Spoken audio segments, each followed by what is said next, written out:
Setiap yang hidup akan kami uji dengan berbagai persoalan kehidupan. Mereka katakan, sallu salatan muwadda'. Ayo salat dan rasakan mungkin ini salat perpisahan, salat terakhir kita yang kita tunaikan. Rumus ini diambil di Quran surah kedua Al-Baqarah ayat ke-45 sampai 46. Di ayat 45 Allah memberikan gambaran orang khusyuk. Ya, wasta'inu bis-sabri was-salah wa innaha lakabiratun illa 'alal khashi'in. Kalau Anda punya masalah dalam hidup, kata Allah, jangan mengeluh. Ayo minta solusi kepada Allah. Pertama, terima dengan sabar. Menerima dengan sabar memberikan ketentraman pada jiwa. Minimal jiwa tenang dulu walaupun solusi belum datang. Jiwa yang gelisah hanya akan menghadirkan keresahan dan sikap yang tidak penting, sehingga melahirkan hal-hal yang tidak kondusif. Nah, kata Quran, sabar dulu, terima. Ini ujian. Tidak mungkin Allah menguji seseorang yang tidak sanggup menerimanya. Kaidahnya mengatakan, la yukallifullahu nafsan illa wus'aha. Allah hanya akan menguji seorang hamba kalau dia sanggup menerimanya. Kalau Anda sekarang bawa masalah yang sangat besar, itu hanya Anda yang sanggup, yang lain tidak. Makanya Anda yang diuji, bukan orang lain. Terima dengan sabar, ada pahala di dalamnya. Bukankah Anda ingin dekat dengan Allah? Dekat dengan Allah itu kuncinya kesabaran. Karena itu Allah firmankan, innallaha ma'as sabirin. Quran surah kedua ayat 153. Sabar itu adalah kalimat pembuka ucapan selamat dari malaikat ketika menyambut para ahli surga. Bukankah Anda ingin masuk surga?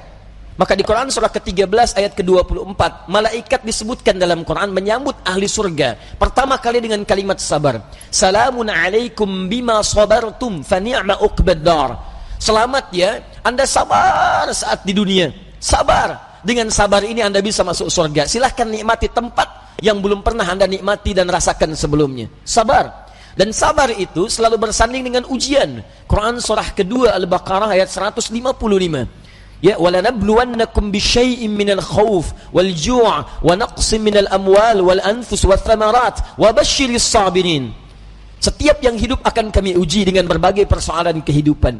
Bukan untuk membebani, kata Allah, tapi meningkatkan kualitas kehidupan. Sebab seorang yang tidak diuji tidak akan ketahuan peningkatan kualitas hidupnya.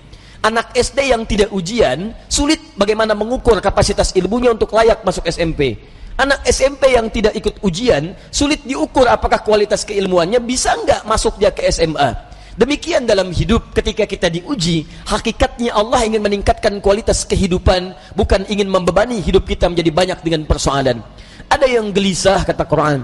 Ada yang kemudian berkurang harta benda. Ada yang makanannya kemudian belum didapati. Ada yang sakit sampai dengan wafat. Ada yang proyeknya mungkin diambil oleh orang lain. Tapi kata Allah, berbahagialah ketika Anda diuji dengan itu semua. Hal yang Anda lakukan pertama kali adalah sabar. Wa basyiris sabirin. Sabar. Tapi yang paling menarik, sabar itu tidak mudah. Tapi ada yang lebih susah dibandingkan dengan sabar, yaitu khusyuk. Khusyuk. Karena itu ketika Allah menyandingkan sabar dengan khusyuk, wasta'inu bis-sabri was-salah. Jika Anda punya masalah, terima dulu dengan sabar, minta tolong lewat salat. Tapi salat tidak mudah, illa 'alal khashi'in, kecuali bagi orang khusyuk. Khusyuk lebih sulit dibandingkan dengan sabar. Ketika Allah sandingkan antara sabar dengan khusyuk dalam salat, maka kata gantinya hanya menunjuk kepada salat. Wa innaha, bukan wa innahu. Ha, dhamirnya muannats. Salat ujungnya tak marbutah, menunjuk pada muannats. Maka kata Allah, menunaikan salat dengan khusyuk itu lebih sulit dibandingkan sabar, sekedar sabar menerima ujian. Kenapa? Dalam sabar kita masih bisa mengingat sesuatu yang ingin kita ingat. Dalam salat yang tidak ingin Anda ingat bisa diingat. Silahkan cek Abu Dawud nomor hadis 857. Ketika Anda bertakbir mengucapkan Allahu Akbar, disitulah kata Nabi, setan akan membisikkan pada jiwa Anda, uzkur kada, uzkur kada. Ibu kalau belum takbir, Bu, biasa aja. Tapi begitu ibu mengucapkan Allahu Akbar, kata Nabi, setan di situ mulai bekerja. Ingat ini ya, ingat itu ya. Gak percaya silahkan nanti zuhur, Bu. Begitu ibu takbir, handphone, ingat WhatsApp belum dibalas. Miss call belum dijawab. Entah itu khairayara atau miss call syarayara. Mesti ingat tuh. Bahkan kata-kata saya ini ibu akan ingat tuh. Begitu ibu takbir, mulai bekerja. Ingat ya, kata Ustaz Adi, setan akan bisikin tuh. Itu setan, Bu, bukan saya. Muncul dia. Ya hatta la yash'ural musalli kam rak'atan yusalli. Sampai-sampai orang salat, kata Nabi nih, kalau Nabi bicara pasti akan terbukti. Sampai-sampai orang salat ada yang tidak sadar berapa rakaat sedang menunaikan salatnya. Oh. Muncul. Nah, kalau Anda ingin khusyuk bagaimana caranya? Ayat 46-nya mengatakan, ini poin kita. Alladzina yadhunnuna annahum mulaqu rabbihim wa annahum ilaihi raji'un. Alladzina yadhunnuna annahum mulaqu rabbihim. Orang salat yang khusyuk itu sudah ketahuan, kata Quran, dari persiapannya. Dia bersiap untuk menjumpai Rabbnya. Tuh. Dia sudah punya persiapan menjumpai Rabbnya, Allah yang merawat dia, mengampuni dosanya, menyembuhkan dia saat sakit, memberikan kecukupannya, memaafkan salahnya, mengampuni dosanya, memberikan segala yang dibutuhkan. Maaf, pimpinan perusahaan saja hanya memberikan pada Anda bekal kehidupan dari gaji atas pekerjaan yang Anda lakukan. Anda sekarang diundang sama pimpinan jam 9 misalnya datang. Bukankah persiapannya luar biasa? Mandi, cari pakaian yang bagus, ya, kemudian mohon maaf sekali, sepatunya pun sampai dibersihkan dulu, rapi-rapikan, datang dengan penampilan luar biasa.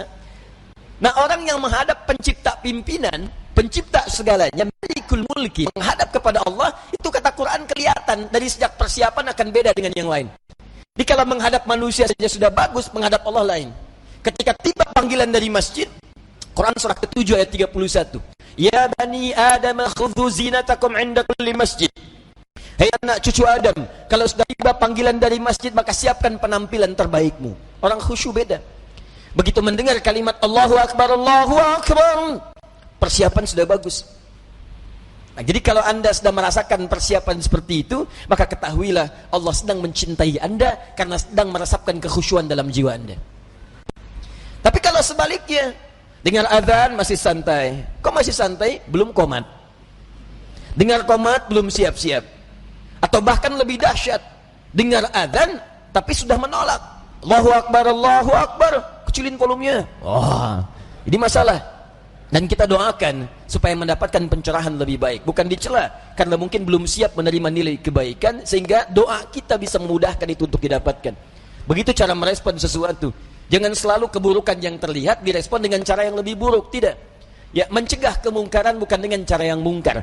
Hal yang pertama kita lakukan, tumbuhkan sikap ma'ruf, nilai-nilai kebaikan yang dengan itu kemudian mendapatkan simpati yang lebih baik dari sebelumnya.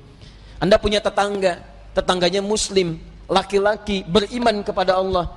Jarak dia ke masjid cuma 5 meter. Ini masjid, ini rumah dia. Speaker masjid menghadap ke rumahnya begini.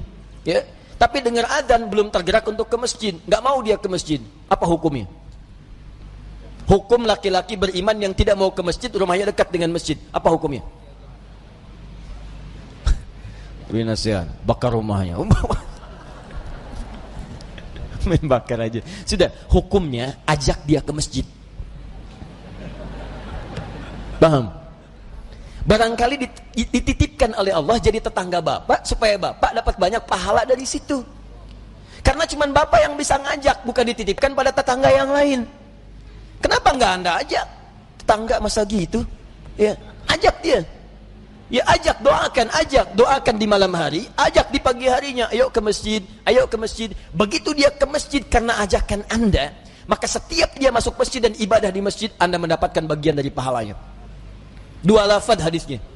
Di hadis Muslim hadis 1402, man sanna fil islami sunnatan hasanatan falahu ajruha mithla ajri fa'iliha min ghairi an yankusa min ajriha syai'.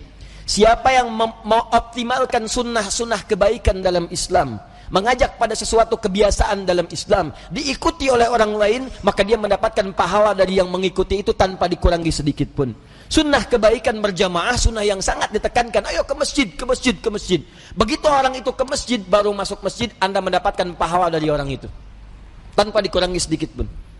Saya kasih info, kita ini baru nyampe masjid, alhamdulillah, di hadis Muslim disebutkan sudah mendapatkan 25 kebaikan.